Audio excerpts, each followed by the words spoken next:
બહુચરાજી સ્મશાનના અધૂરા કામે મહારાષ્ટ્રીયન સમાજમાં રોષ આંદોલનની ચીમકી। વડોદરા શહેરમાં આવેલા બહુચરાજી સ્મશાન ખાતે મહારાષ્ટ્રીયન સમાજ માટે ફાળવેલી દસપિંડ વિધિ જગ્યાનું કામ છેલ્લા 3 વર્ષથી અધૂરું રહેતા સમાજમાં રોષ ફેલાયો છે। આ મુદ્દે સામાજિક કાર્યકર કિશોરભાઈ કેસકરે તંત્ર સામે નારાજગી વ્યક્ત કરી છે। માહિતી મુજબ વર્ષ 2023માં મહાનગરપાલિકા તથા પૂર્વ સાંસદ રંજનબેન ભટ્ટ દ્વારા આ કામ વહેલી તકે પૂર્ણ કરવાની ખાતરી આપવામાં આવી હતી। જોકે 3 વર્ષ વીતી ગયા છતાં કામગીરી શરૂ થઈ નથી। આ મુદ્દે વર્તમાન સાંસદ હેમાંગ જોશી તેમજ સ્થાનિક કોર્પોરેટરોને વારંવાર રજૂઆત કરવામાં આવી હોવા છતાં કોઈ નિરાકરણ આવ્યું નથી। કિશોરભાઈએ આક્ષેપ કર્યો છે કે વડોદરામાં મહારાષ્ટ્રીયન સમાજની મોટી વસ્તી હોવા છતાં તંત્ર દ્વારા તેમની અવગણના કરવામાં આવી રહી છે। તેમણે ચીમકી આપી છે કે જો આવતા બુધવાર સુધીમાં આ કામ શરૂ નહીં કરવામાં આવે તો સમગ્ર મહારાષ્ટ્રીયન સમાજ ગાંધી ચિંધ્યા માર્ગે ઉગ્ર આંદોલન કરશે। તમારી વાત બિલકુલ સત્ય છે।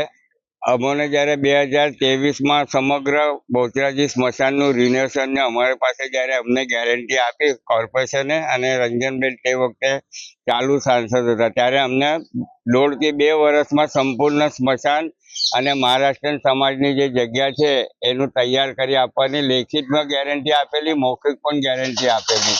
આજે સ્મશાન બાજુમાં ચિતાઓનું જે સ્મશાન છે એ તૈયાર થવાની તૈયારી છે, જ્યારે આપણે દસપિંડની વિધિ જે મહારાષ્ટ્રીયન સર્વ સમાજની વિધિ અહીં થાય છે, પરંતુ છેલ્લા 3 વર્ષના ઉપરાંતનો સમય થયો। આજે 10 વાળી જે વિધિ જે થાય છે એ જગ્યા જે રૂમ છે આવેલી છે, જે 70 બાય 70ની કંઈ બનાવવાની ગેરંટી આપેલી છે, હજુ બનાવેલી નથી ને એના માટે અસંખ્ય વાર અમે આપણા મહારાષ્ટ્રીયન કોર્પોરેટરને પણ મળી ચૂક્યા છે, કોર્પોરેશનમાં આવેદનપત્ર આપ્યા છે।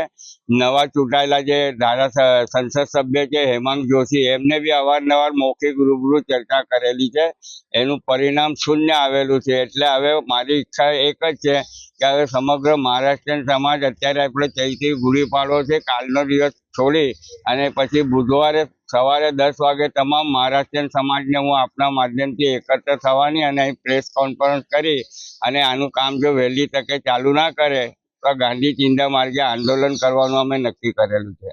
અધિકારીઓ ખાલી ખાતમુહૂર્ત કરી જાય છે, ખાલા વચનો આપે છે, આજે થશે કાલે થશે, પણ આ લોકો મહારાષ્ટ્રીયન પ્રત્યે આજે તમે વડોદરા શહેરમાં જોવા જાઓ તો વડોદરા શહેરમાં 2nd નંબર પર આપણી મહારાષ્ટ્રીયન સંખ્યા છે, પરંતુ એ લોકો મહારાષ્ટ્રીયન સંખ્યાને કોઈ ચાન્સ આપતા નથી, કોઈ એમનું કીધેલું સાંભળતા નથી। આવા તો આપણા મહારાષ્ટ્રીયન સમાજ માટે હું 2016થી 10 કામો પેન્ડિંગ છે, હજુ એક પણ કરી નથી। વડોદરા શહેરમાં વસતા વિવિધ મહારાષ્ટ્રીયન સમાજના જે મોટા મોટા કાર્યક્રમો થાય છે એમાં તો હું બધા કાર્યક્રમ આયોજકોને એક જ વિનંતી કે આ ભાજપના કાર્યકરોને તમે બોલાવતા નહીં, એ લોકો ખાલી ખુરશીઓ પર બેસી હાર તોરા પહેરી છાલા વચનો આપીને જતા રહે છે। એટલે એમને પણ વ્યવહાર કરો દરેક કાર્યક્રમમાંથી, તો જ આપણું કંઈ સાંભળશે સરકાર। બાકી વડોદરા શહેરમાં હું આજે જોઈ રહ્યો છું છેલ્લા લાંબા સમયથી મહારાષ્ટ્રીયન સમાજ પ્રત્યે લોકો પૂર્ણ નીતિ અપનાવે છે અને મહારાષ્ટ્રીયન સમાજનું કોઈ ગણકારતા નથી।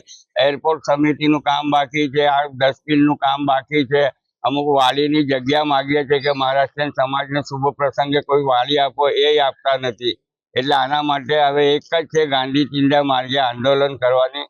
અને એ પહેલાં અમે એક વખત જે વહીવટદાર નિમાયા છે શાલિનીબેન અગ્રવાલ અને મ્યુનિસિપલ કમિશનર અરુણ મહેશ બાબુ, એમને એક વખત મળીશું અને જો એ પોઝિટિવ નિર્ણય લઈને વહેલા તકે એનું કામ ચાલુ કરે ડસ્ટબિન જગ્યાનું તો સારું છે, નહીં તો આંદોલન માર્ગ જ એક રસ્તો રહેશે। હું કિશોરભાઈ કેસારકર, વડોદરા મહારાષ્ટ્રીયન સમાજના સામાજિક કાર્યકર છું।